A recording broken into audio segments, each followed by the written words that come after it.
2017. aasta Reaalkooli reaal- ja loodushariduse konverentsil räägib psühholoog Anders Ericssonist, kes on pärit Rootsist ja töötab nüüd USA-s Florida ülikoolis.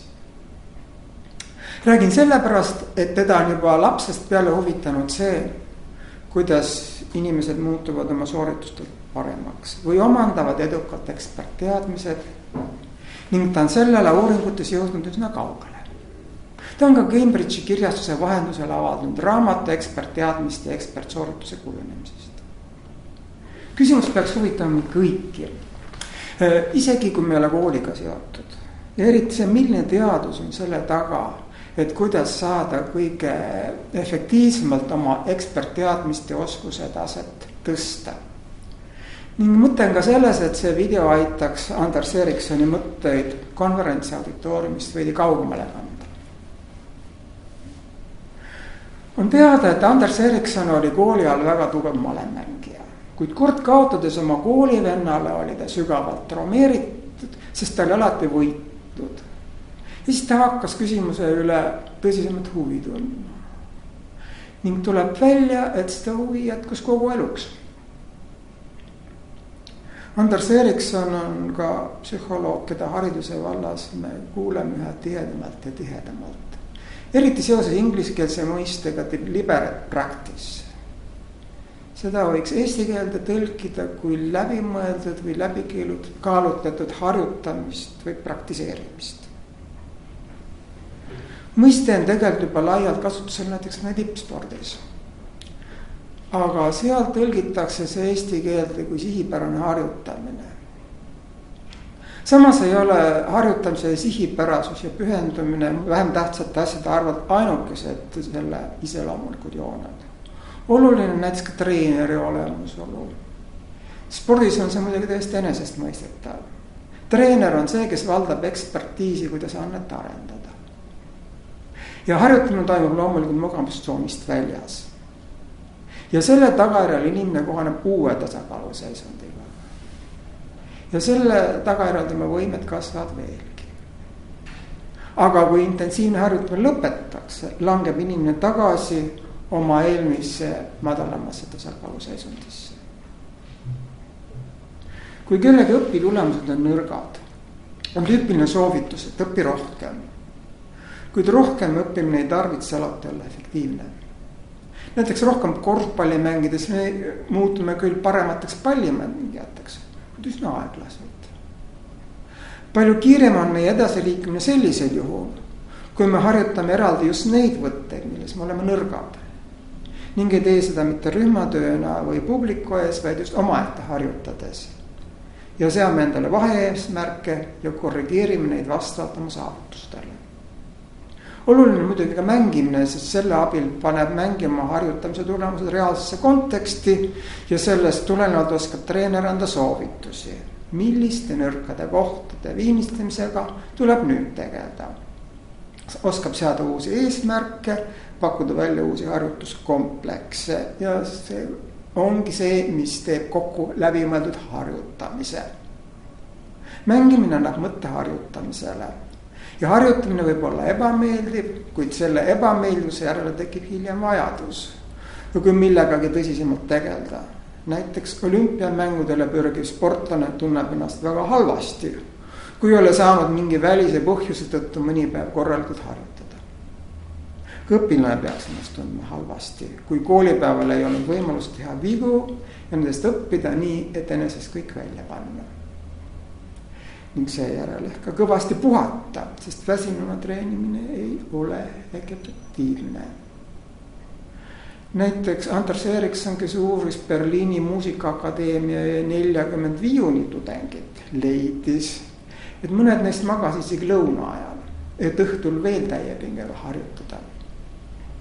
Samas harjutamine ei kestnud kunagi üle 4 tunni, aga ühtegi päeva vahele ka ei jäetud ja harjutati täiepingega.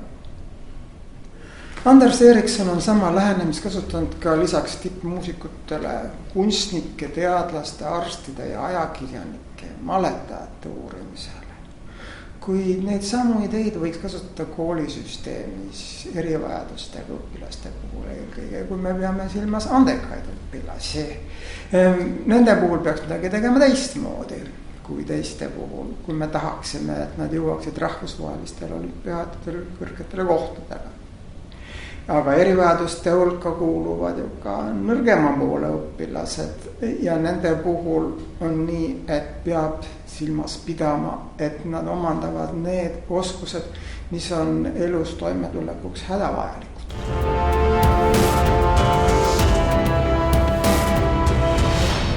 Head mentaalsed representatsioonid on olulised ka protseduuriliste oskuste arendamiseks. Ning protseduurilisi oskusi harjutades täiustuvad ja lihtsustuvad meie mentaalsed representatsioonid jälle omakorda. Ja siin võib tuua ühe näite. Ütleme, et meil on protseduuriline oskus lugeda välja 5 arvutuspulka või 7 arvutuspulka ja siis me oskame ka kokku lugeda, et oma protseduurilise oskusega, et meil on 12 arvutuspulka. Ja kui me seda protseduuri oleme piisavalt tihti korranud, siis selle tõttu meil lõpuks tekib fakti teadmine, et 5 + 7 on 12. Ja siis need mentaalsed representatsioonid, kuidas moodi ma 5 + 7 arvutan, lihtsustuvad. Niimoodi, et mul on kohe fakti teadmine, et 5 + 7 on 12 ja kaob vahelt ära kogu see suur protseduur, kuidas moodi ma seda 12 näiteks arvutuspulkadega leidsin. Paremad siis ettekujutused ja ka protseduursed oskused võimaldavad meil lahendada ette tulevaid probleeme. See on selge, et niipidi asi toimib.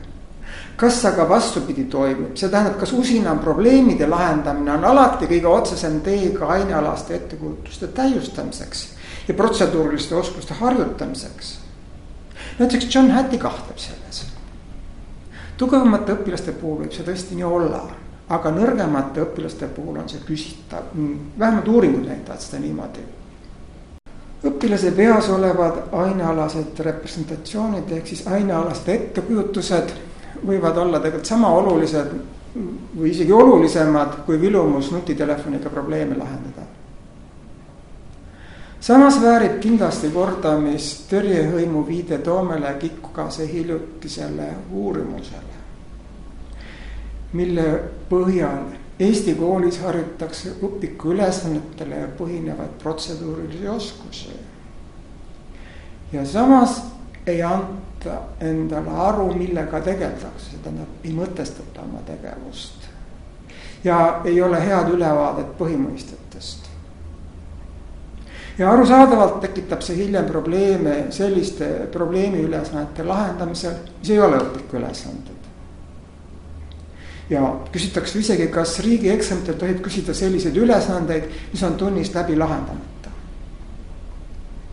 Samal ajal Singapuri kogemus matemaatika õpetamisel näitab, et õpilaste head kontseptuaalsed teadmised on aluseks sellele, et nad lahendavad väga hästi ka neid PISA ülesandeid, mis on kõvasti raskemad nendest ülesandest, mis on nendele tunnis ette tulnud. Tagasi Anders Eriksoni juurde. Kordamine on tarkuse võõrassema. Seda väidab ka Anders Erikson. Ning kordamine ei tarvitsegi meie sooritust parandada, kui me ei tee seda pühendunult. Näiteks väljaks jooksmas käimine ei muuda meid tingimata paremateks jooksjateks. Ehkki tervisele mõjub värske õhk ja liikumine kahtlemata hästi. Samas Anders Eriksoni mõtteid populariseerib The New York Times ajakirjanik Malcolm Gladwell väidab oma raamatus Outliers, et 10 000 tunni harjutamisega võime muutuda suvalisel elualal eksperdiks. Anders Erikson ei ole selle seisuga päris rahul ja üritab küsimust täpsustada 2016 aastal ilmunud raamatus Peak ehk siis eestikeelse pealkirjaga tipp. Ja lahenduseks oleks läbimõeldud harjutamine.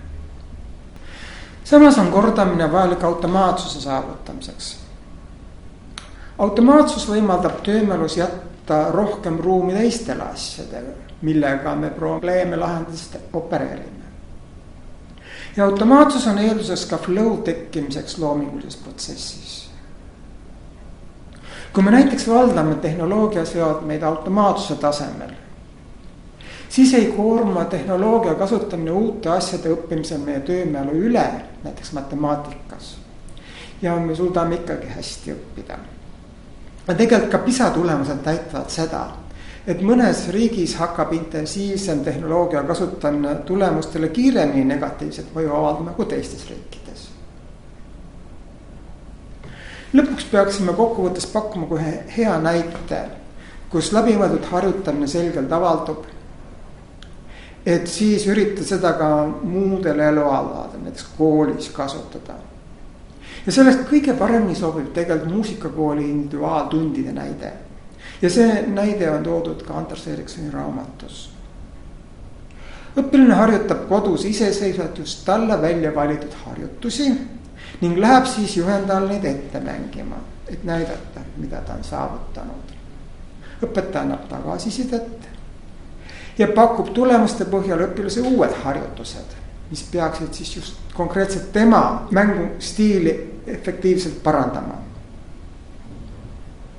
Tuleb tõdeda, et Häti kõige viimase didaktilise võtete edetabeli järgi on kõige mõjusam just see, kui õpetaja seab tagasisidet andes lati võimalikult kõrgele, ehkki mitte ka liiga kõrgele. See muidugi eeldab õpetajalt väga head õpilase ja aine tundmist. Kui me suudaksime tavastunnis kõiki õpilasi sama mudeli järgi õpetada nagu muusikakooli individuaaltunnis, siis oleksid tulemused kahtlemata väga kõrged. Aga raskusi tekitab õpilaste suur arv ja liiga suur tagasiside informatsioon. Tegelikult peaks ka arvesse võtma veel varasema tagasiside. Selge on see, et see käib õpetajal üle jõu.